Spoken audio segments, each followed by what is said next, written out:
राधे राधे। आप सभी का स्वागत है लड्डू गोपाल उपासी के चैनल। आज आप सुनेंगे कार्तिक नहाने की सारी कहानियाँ एक ही वीडियो में। चलिए तो स्टार्ट करते हैं। तुलसी जी की कहानी। कार्तिक महीने में सब औरतें तुलसी माता को सींचने जाती। सब तो सींच कर आती, परंतु एक बुढ़िया आती और कहती कि हे तुलसी माता सत की दाता, मैं सींचूं बिड़ला तेरा, मुझे बहू दे, पीले रंग की धोती दे, मीठा मीठा ग्रास दे, बैकुंठ में वास दे, चटक की चाल दे, अच्छी मोद दे, चंदन का काठ दे, अच्छा राज दे, दाल भात का जीवन दे और 11 का दिन दे, कृष्णा जी का कंधा दे।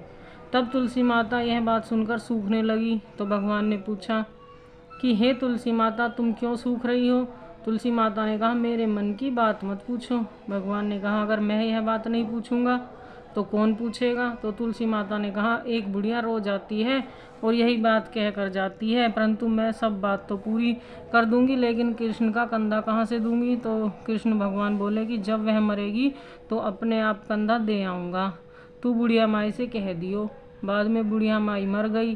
सारे गांव वाले इकट्ठा हो गए और बुढ़िया को ले जाने लगे। वह इतनी भारी हो गई कि किसी से भी नहीं उठी। तब सबने कहा कि यह तो इतनी पूजा पाठ करती थी, पाप नष्ट होने की माला फेरती थी, फिर भी भारी हो गई है। बूढ़े ब्राह्मण के भेष में भगवान आए और सबसे पूछा कि यह भीड़ कैसी है? तब आदमी बोले कि यह बुढ़िया मर गई है, पापनी थी इसलिए किसी से नहीं उठती। तो भगवान ने कहा, मेरे को एक बात कान में कहने दो तो उठ जाएगी। भगवान ने कान के पास जाकर कहा कि बुढ़िया माई मन की निकाल ले, पीताम्बर की धोती ले, मीठा मीठा ग्रास ले, बैकुंठ का वास ले, चटक की चाल ले, चंदन का काठ ले, झांझर की झनकार ले, दाल भात का जीवन ले और कृष्ण का कंधा ले। फिर यह बात सुनकर बुढ़िया माई हल्की हो गई। भगवान जी अपने कंधे पर ले गए और उसे मुक्ति मिल गई। हे तुलसी माता, जैसे उसकी मुक्ति करी वैसे हमारी भी करना, और जैसे भगवान ने उसको कंधा दिया वैसे हमको भी देना। पीपल पतवारी की कहानी। एक गुजरी थी, उसने अपनी बहू से कहा कि तू दूध दही बेचा। तो वह दूध दही बेचने गई। कार्तिक का महीना था, वहाँ पर सब औरतें पीपल सींचने आती थी, तो वह भी बैठ गई और औरतों से पूछने लगी कि तुम क्या कर रही हो? तो वह औरतें बोली कि हम तो पीपल पतवारी सींच रहे हैं। तब उसने पूछा कि इससे क्या होता है? औरतों ने जवाब दिया कि इसके करने से अंधन मिलता है, बरसों का बिछड़ा हुआ पति मिलता है। गुजरी ने कहा कि तुम तो पानी से सींच रही हो, मैं दूध दही से सींचूंगी। उसकी सास कहती कि तू दूध दही बेचकर पैसे ला कर दे। उसने कहा, जब कार्तिक का महीना पूरा हो जाएगा तब ला दूंगी। जब कार्तिक का महीना पूरा हो गया, पूनम के दिन गुजरी पीपल पतवारी के पास बैठ गई। पीपल ने पूछा कि तू यहाँ क्यों बैठी है? उसने कहा, मेरी सास दूध दही के पैसे मांगेगी। पीपल ने कहा, मेरे पास पैसे नहीं है, ये भाटे डंडे पान पत्ते पड़े हैं, वह ले जा और गुल्लक में रख दियो। जब सास ने पूछा, पैसे लाई है? तो गुजरी ने कहा, मैंने पैसे गुल्लक में रख दिए। जब सास ने गुल्लक खोल कर देखी तो सास देखती रह गई, उसमें हीरे मोती जगमगा रहे थे। पत्तों का धन हो गया। सास बोली, बहू इतना धन कहाँ से लाई? बहू ने आकर देखा तो वहाँ बहुत सा धन रखा हुआ था। उसने सासू जी से कहा कि मैं तो एक महीना दूध दही से पीपल पतवारी को सींचा था और मैंने उससे धन मांगा तो उसने मुझे भाटे डंडे पत्ते दे दिए थे, जो मैंने गुल्लक में रख दिए थे और हीरे मोती हो गए। तब सासू जी ने कहा, अब की बार मैं भी पतवारी सींचूंगी। सास दूध दही बेच आती और हांडी का धोवन धावन पीपल पतवारी में सींच आती और बहू से कहती, तू मेरे से पैसे मांग। वह बहू ने सास से दूध दही के पैसे मांगे। सासू जी पीपल पतवारी के पास जाकर बैठ गई तो डंडे पत्ते पान भाटे उसे भी लाकर दे दिए और गुल्लक में जाकर रख दे कह दिया। जब बहू ने उसे खोल कर देखा तो उसमें कीड़े बिलाव चल रहे थे। गुजरी सास से कहा कि यह क्या है? सास देखकर बोली कि पीपल पतवारी ने तेरे को तो अंधन दिया और मुझे कीड़े मकोड़े दिए, पीपल पतवारी तो बड़ी दोगली है। तब सब बोले कि बहू तो मन से सींचती थी और सास धन की भूखी सींचती थी, इसलिए हे पतवारी माता, जैसा बहू को दियो वैसा सबको देना, जैसा सास को दिया वैसा किसी को न देना। इल्ली घुनिए की कहानी। एक इल्ली थी, एक घुन था। इल्ली ने कहा, चल घुन हम कार्तिक नहाते हैं। तब घुन बोला, तू तो गिरी छुआरों में लिपटी रहती है, तुझमें तो बहुत ताकत है, तो तू ही नहा ले। मैं तो गोट बाजरे में लटका हूँ, मैं तो नहीं नहाऊंगा। मैं तो हरे हरे बाजरे का सीधा खाऊंगा और ठंडा ठंडा पानी पीऊंगा। तब इल्ली तो राजा की लड़की के पल्ले लगकर नहा ली और घुन नहीं नहाया। कार्तिक उतरते ही पूर्णिमा को दोनों मर गए। कार्तिक नहाने के कारण बाद में इल्ली ने राजा के घर जन्म लिया और घुन उसी राजा के घर मेंढा बना। तब बेटी के विवाह का समय आया और बेटी ससुराल जाने के लिए विदा होने लगी तो उसकी बैलगाड़ी रुक गई। तब राजा रानी बोले कि बेटी तूने बैलगाड़ी क्यों रोक दी, तुझे जो चाहे मांग ले। तब लड़की बोली मुझे ये मेंढा चाहिए। तो वो बोले ये क्या मांगा तूने, जितना धन दौलत चाहिए तू ले जा, ये मेंढा लेकर क्या करेगी। लेकिन वह नहीं मानी, मुझको तो यही मेंढा चाहिए। तब उन्होंने उस मेंढे को उसके रथ के पीछे बांध दिया तो वह कूदता कूदता चला गया। जब रानी महल में जाने लगी तो उसने उसे सीढ़ियों के नीचे बांध दिया। अब जब भी रानी सीढ़ियों से उतरती तो मेंढा कहता ओ सुंदरी मुझे थोड़ा पानी पिला दे। तब रानी कहती जब मैं तुझे नहाने को कहती थी तो तू कहता था मैं तो बाजरा खाऊंगा, ठंडा ठंडा पानी पीऊंगा। एक दिन रानी की दो रानी जेठानियों ने रानी को ऐसे बात करते देखा तो उन्होंने अपने देवर को सिखा दिया कि तू ये कैसी जादूगरनी रानी लाया है, इंसानों से तो सब बात करते हैं, ये तो जानवरों से बात करती है। राजा बोला मैं कानों से देखी बात पर विश्वास नहीं करूँगा, आँखों से देखूँगा तो ही मानूँगा। अगले दिन वह वहाँ छुपकर बैठ गया और जब महल से नीचे उतरा तो मेंढे ने वही बात बोली और रानी ने भी वही जवाब दिया।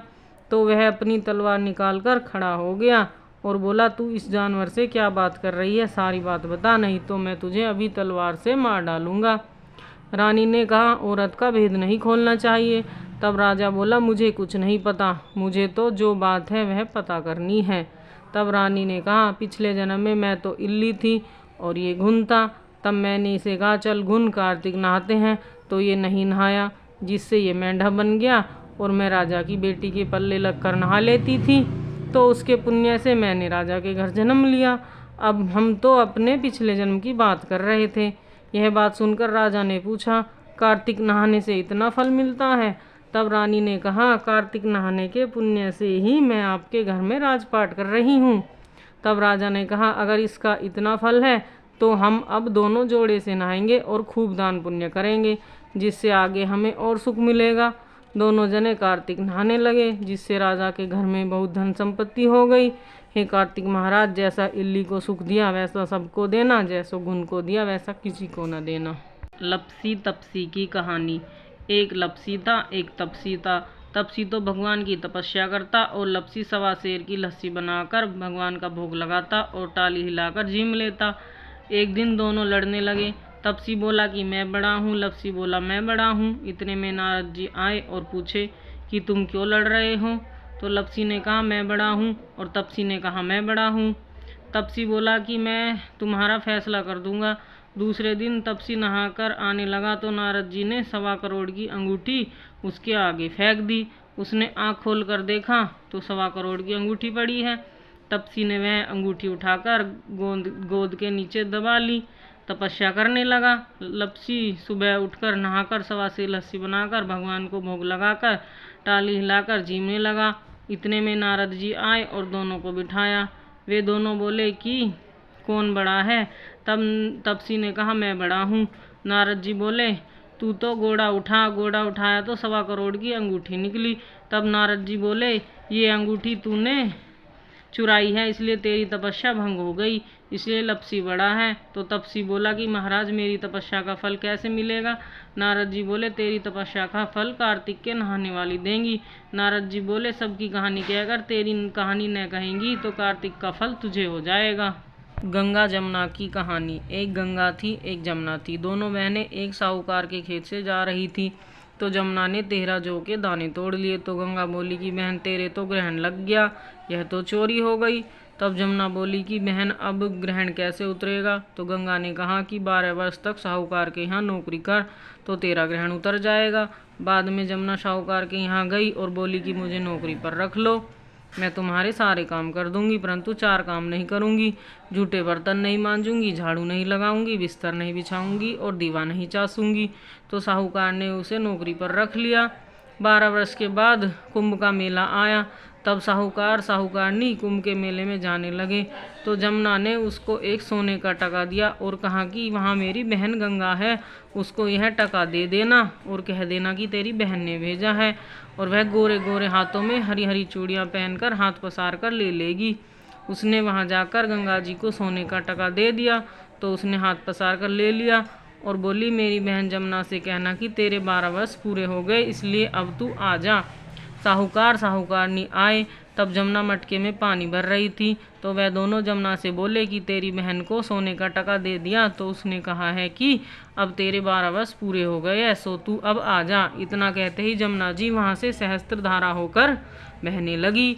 तब साहूकार साहूकारनी दोनों उल्टे माथे पड़ गए और बोले कि अब हमारा ग्रहण कैसे उतरेगा। जमुना जी गंगा माता के पास गई तो गंगा माता जमुना जी से बोली कि तू साहूकार साहूकारनी को धीरज बंधा कर आई है या नहीं। तब जमुना जी बोली, मैं तो कुछ भी नहीं कह कर आई। गंगा जी बोली कि उनके पास जा और उन्हें धीरज बंधा कर आ, नहीं तो उन्हें संतोष कैसे होगा। तब जमुना जी साहूकार साहूकारनी के पास सपने में आई और बोली, उठो, मैं जमुना जी हूँ, उल्टे माथे क्यों पड़े हो, तुम तो उठकर खाओ पियो। तब वह बोले, हम कैसे उठे, हमारे तो ग्रहण लगा है, हमने तो तुमसे ऊंचा नीचा सारा काम करवाया। तब जमुना बोली कि तुम्हारे ग्रहण नहीं लगा, मैं तो अपना ग्रहण उतारने आई थी। जब मैं तुम्हारे खेत से जा रही थी तो जौ के 13 दाने तोड़ लिए थे मैंने, इसलिए मेरा ग्रहण उतर गया, मेरे 12 वर्ष पूरे हो गए, इसलिए तुम्हारी मुक्ति हो गई। उन्होंने उठकर देखा तो सारे घर में बहुत सा धन हो गया था। हे गंगा जमुना माता, जैसे साहूकार साहूकारनी को दर्शन दिए और उनकी मुक्ति कराई, वैसे हमारी भी करना, सारे परिवार की करना, कहते सुनते हुंकारा भरते सबकी करना। जाट भाट की कहानी। इसी कहानी को नगर बसेरे की कहानी भी कहते हैं। एक जाट का था, एक भाट का था। जाट का अपनी ससुराल चला और जाट का अपनी बहन के। रास्ते में दोनों कुएं पर बैठ गए। जाट का बोला, आ भाई, हम यहाँ पर नगर बसेरा करते हैं। तब भाट का बोला, मैं तो अपनी बहन को लेने जा रहा हूँ। कुछ देर रुकने के बाद जाट का अपनी ससुराल चला गया। जाट के ससुराल में सब कोई लाड़ प्यार करने लगा और भाट का अपनी बहन के गया था, उसके घर में आग लग गई। वह दोनों फिर कुएं के पास मिले। तब जाट के ने पूछा, बहन की कैसी खबर है। तो भाट का बोला कि भाई, मेरे जाते ही बहन के घर में आग लग गई, मुझे अभी तक रोटी पानी नहीं मिला। तब जाट का बोला, मैंने तो पहले ही कहा था कि भाई नगर बसेरा कर ले, परंतु तू नहीं माना। भाट का बोला, भाई तेरे नगर बसेरे में इतना गुण है तो अब कर ले। और दोनों ने हाथ में घंटी और चावल के दाने लेकर नगर बसेरा कर लिया। फिर भाट का अपनी बहन के गया तो उसका खूब आदर हुआ। जाट का भी अपनी औरत को लेकर चला आया। रास्ते में वहाँ वही कुआं पड़ा। तब जाट का बोला, आ भाई नगर बसेरा कर ले। भाट का बोला, मेरे तो माँ है, वह मेरा इंतजार कर रही होगी, जाते ही चूरमा खाने को मिलेगा, तू ही नगर बसेरा कर। भाट का भागकर घर गया तो भैंस खो गई। तब उसके बाप ने लाठी उठाई और उसे कहा, बहन के घर गया तो आग लगा दी, यहाँ आया तो भैंस खो गई, पहले भैंस ढूंढ कर ला, तब रोटी पानी मिलेगा। उसका सारा दिन भैंस ढूंढते ही हो गया, परंतु भैंस नहीं मिली। बाजार में दोनों मिले। जाट के ने पूछा, भाई क्या खबर है। भाट का बोला कि आते ही मेरे बाप की भैंस खो गई, मैं उसे ढूंढ रहा हूँ। फिर दोनों ने नगर बसेरा कर लिया। आने लगा तो भैंस मिल गई। भैंस को लेकर घर आया तो माँ बोली कि तुमने बेटे को आते ही निकाल दिया, सारे दिन भूखा प्यासा घूम रहा होगा, और उसे प्यार से बिठाकर खाना खिलाया, सारी नगरी में ढिंढोरा पिटवाया कि सब कोई कार्तिक में पीहर ससुराल जाए तो नगर बसेरा जरूर करें।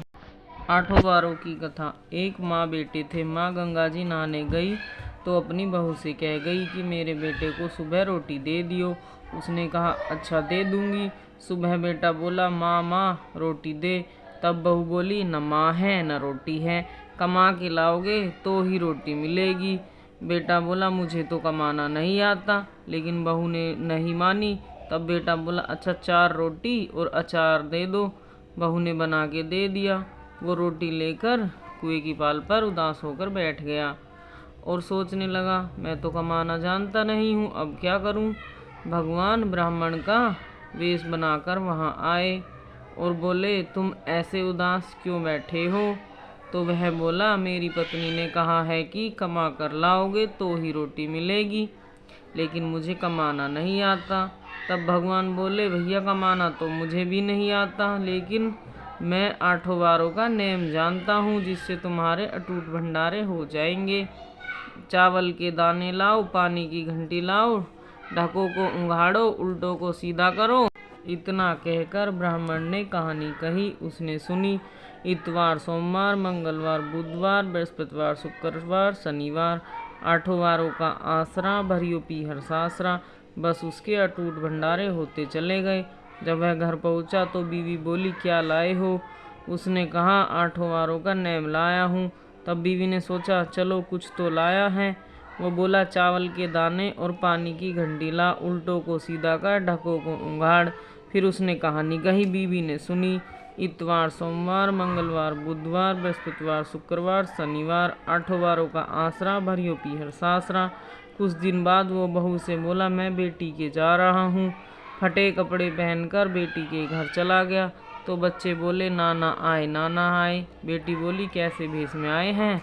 बच्चे बोले, मैले भेष में आए हैं। बेटी ने उसकी कोई इज्जत नहीं की। उसने बेटी से कहा, बेटी मेरी 8 वारों की कहानी सुन ले। तो बेटी बोली, बापूजी मेरा तो मुंह झूठा है। तब उसके पिता भूखे ही सो गए। अगले दिन बेटी को तरस आया, लाओ बापूजी कहानी सुनाओ। बापू ने कहा, चावल के दाने लाओ, पानी की घंटी लाओ, ढकों को उघाड़ो, उल्टों को सीधा करो। तब पिता ने कहानी कही। बेटी ने सुनी। इतवार, सोमवार, मंगलवार, बुधवार, बृहस्पतिवार, शुक्रवार, शनिवार, 8 वारों का आसरा, भरियो पीहर सासरा। बस क्या था, फिर बेटी के भी अटूट भंडारे होते चले गए। बेटी भर भर के टोकरे बांटने लगी। पड़ोसन बोली, तुम तो कह रही थी कि मेरा बापू कुछ नहीं लाया, फिर ये टोकरे भर भर के कैसे बांट रही हो? तब वह बोली, मेरे बापू तो खाली हाथ आए थे, ये तो 8 वारों की कहानी का फल है। तो पड़ोसन बोली, ऐसी कहानी अपने बापू से हमें भी सुनवा दो। उसने बाप से कहा तो उसने कहा, आज तो मेरा मुंह झूठा है, कल सुना दूंगा। अगले दिन उसके बाप ने पड़ोसन को भी 8 वारों की कहानी सुनाई और उसके भी सब अटूट भंडारे होते चले गए।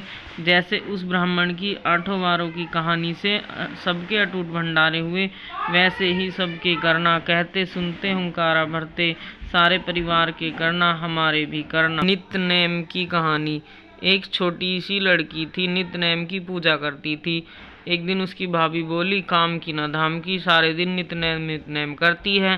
तब लड़की एक टांग पर खड़ी होकर बोली कि हे नित्य बाबा, अगर मैं सच्चे मन से तुम्हारी पूजा करती हूँ तो सोने की मूर्ति बनकर आले में विराजमान हो जाओ। भगवान का सिंहासन डोल गया। छोटी सी लड़की तप कर रही है, नित्य बाबा सोने की मूर्ति बनकर आले में विराजमान हो गए। तब लड़की ने आंखें खोली तो देखा सोने की मूर्ति बनकर आले में रखी है। उसने आवाज़ लगाकर कहा, भाभी देख लो, माँ देख लो, यही है मेरे नित्य बाबा। अब माँ और भाभी भी दोनों नित्य बाबा का ध्यान करने लगी। हे नित्य बाबा, जैसे उस छोटी लड़की का सत रखा वैसे सबका रखना, कहते सुनते हुंकारा भरते सारे परिवार का रखना, हमारा भी रखना। कार्तिक की कहानी। एक बुढ़िया माई कार्तिक का व्रत रखा करती थी। कृष्ण भगवान रोज उसके लिए खिचड़ी का कटोरा रख जाते और बुढ़िया व्रत खोल लेती। उसकी पड़ोसन ये देखकर जलती थी, इसका कोई भी नहीं है, फिर भी इसे रोज खिचड़ी खाने को मिल जाती है। एक दिन बुढ़िया कार्तिक नहाने गंगा जी पर गई। भगवान आए और खिचड़ी का बेला मकान में रख गए। पड़ोसन ने खिचड़ी का कटोरा उठाकर मकान के पिछवाड़े में फेंक दिया। बुढ़िया आई तो उसको खिचड़ी का कटोरा नहीं मिला तो वो भूखी ही रही और कहने लगी, कहाँ गई मेरी खिचड़ी, कहाँ गया मेरा बेला। पिछवाड़े में उस खिचड़ी के 2 फूल उग गए।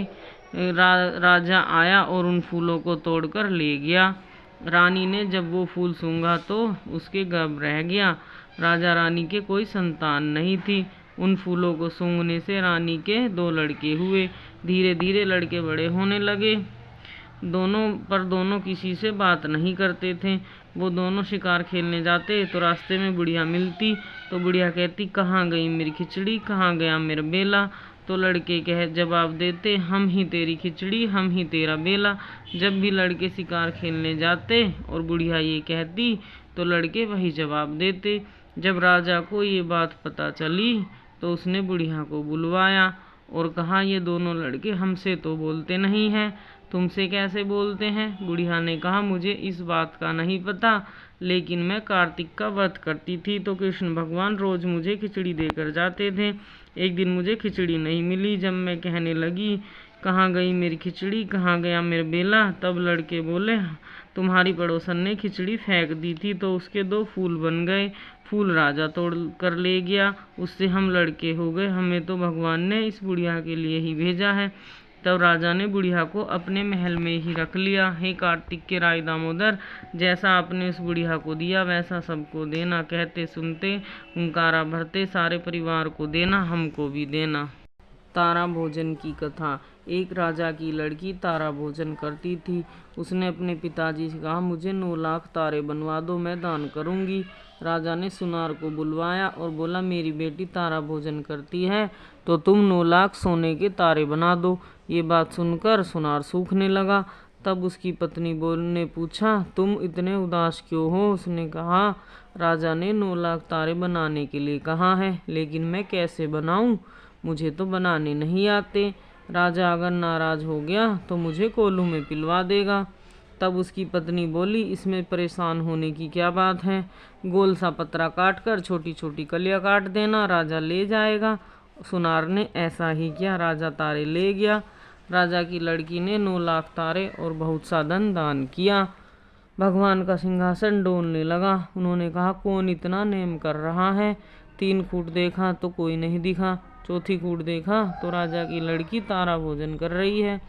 भगवान ने कहा उसे ले आओ, उसने व्रत किया है। भगवान के दूतों ने कहा चलो तुम्हें भगवान ने बुलाया है।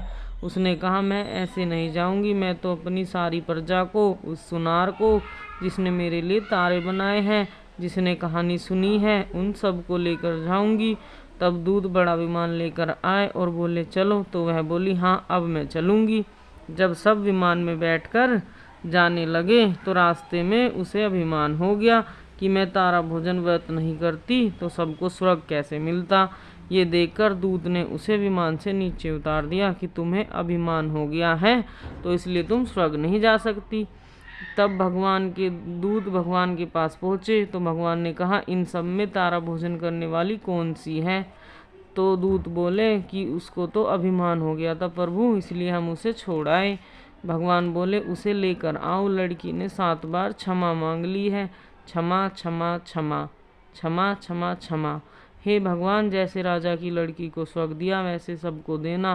कहते सुनते हुंकारा भरते सारे परिवार को देना, हमको भी देना। धर्मराज की कहानी। एक बुढ़िया माई थी, वह बहुत व्रत नियम रखती थी। एक दिन भगवान के घर से यमदूत उसको लेने आए। बुढ़िया माई यमदूत के साथ चल पड़ी। आगे नदी बह रही थी, बुढ़िया माई डूबने लगी। तब यमराज ने पूछा माई गाय दान की हुई है क्या। तब बुढ़िया माई ने मन ही मन गाय माता का ध्यान किया तो गाय माता वहाँ हाजिर हो गई और बुढ़िया गाय की पूंछ पकड़कर नदी पार हो गई। थोड़ा आगे चली तो काले कुत्ते उसे खाने को दौड़े। तब यमराज ने पूछा कि कुत्ते को रोटी दी है क्या माई। तब बुढ़िया माई ने मन ही मन कुत्ते का ध्यान किया। कुत्ते वापस चले गए। आगे चली तो काले काले कौवे बुढ़िया माई को चोंच मारने लगे। तब यमराज जी ने कहा कि ब्राह्मण की बेटी को सिर में तेल लगाने को दिया है क्या। बुढ़िया माई ने ब्राह्मण की बेटी को याद किया तो कौवे चोंच मारना छोड़ दिए।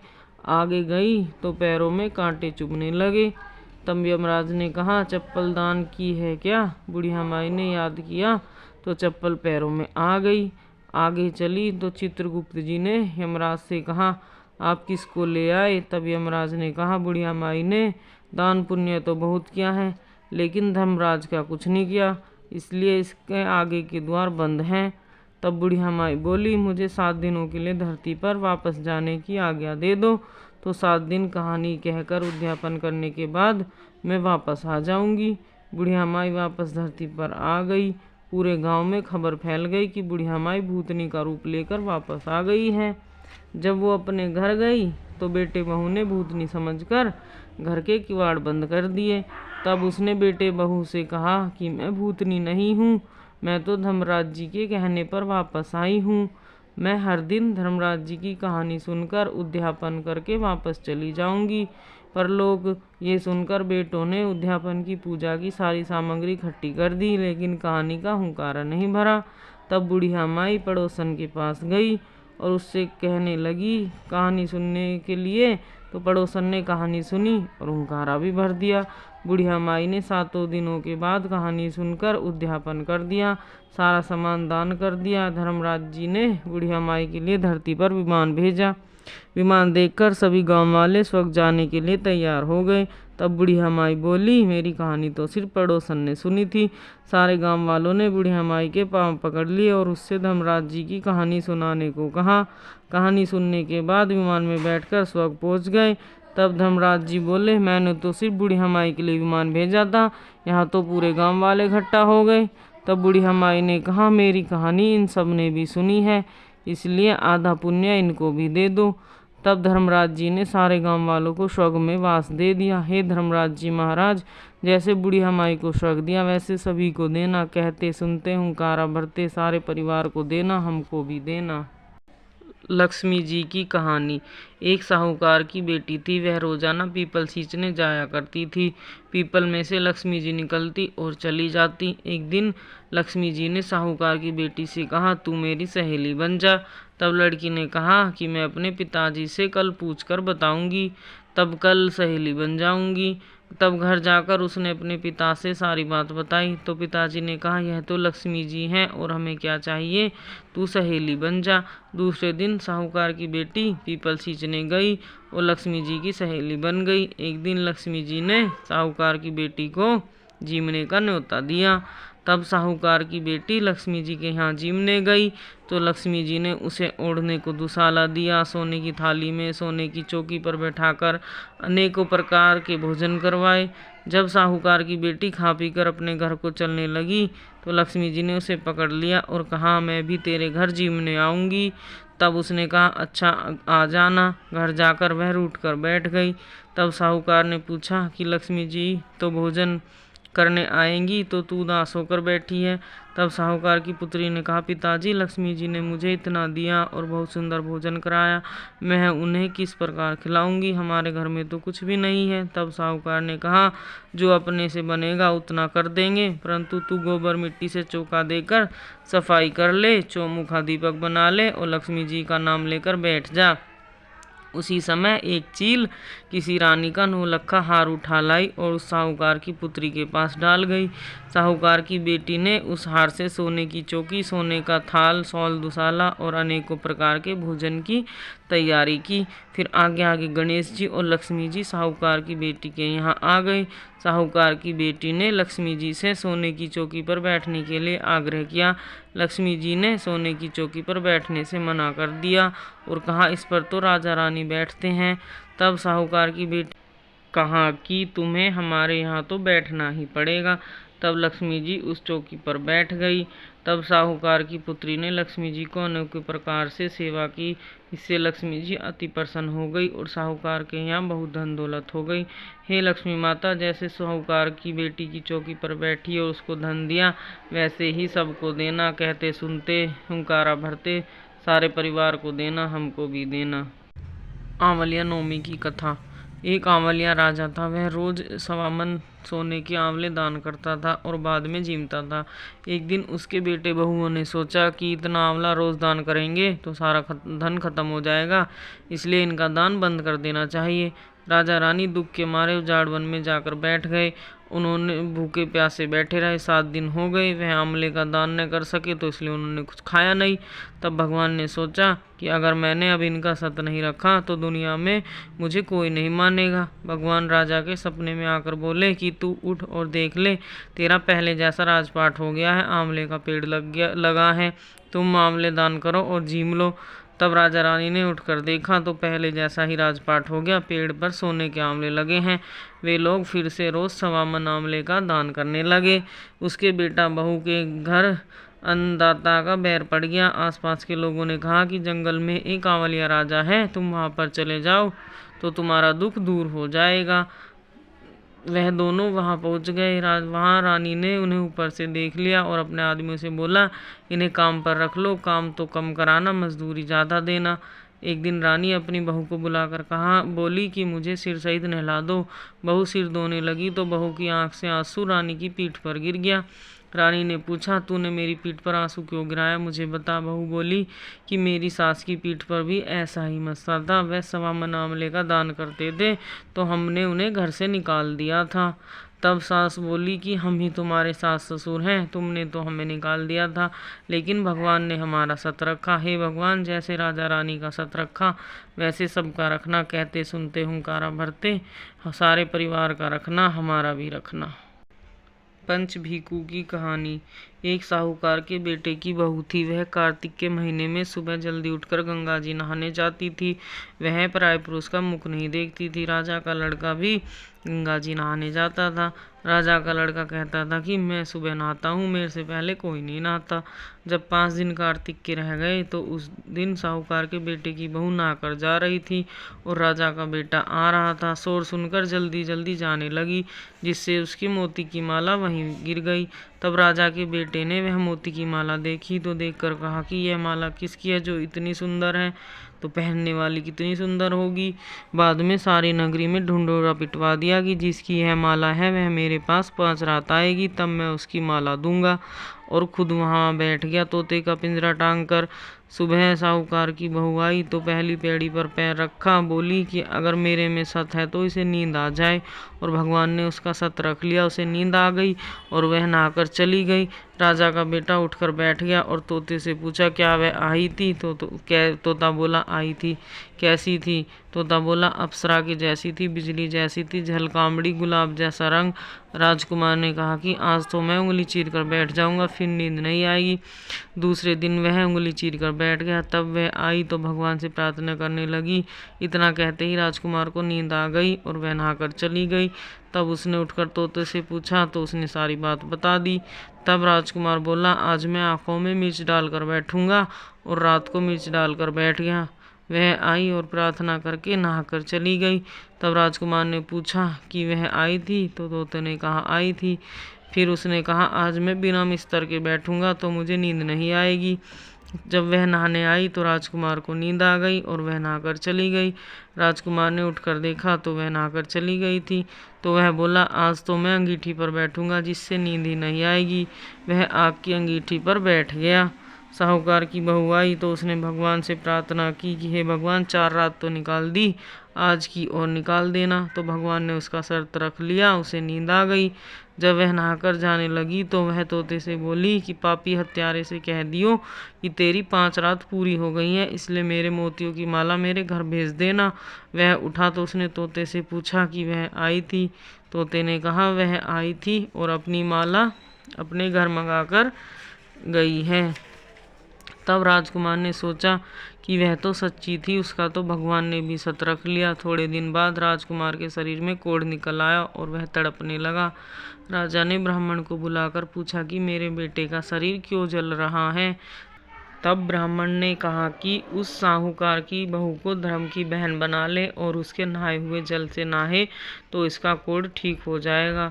राजा उसकी माला लेकर घर गया और साहूकार से कहा कि यह माला आपकी बहू की है और उसके नहाए हुए जल से मेरे बेटे को नहला दो।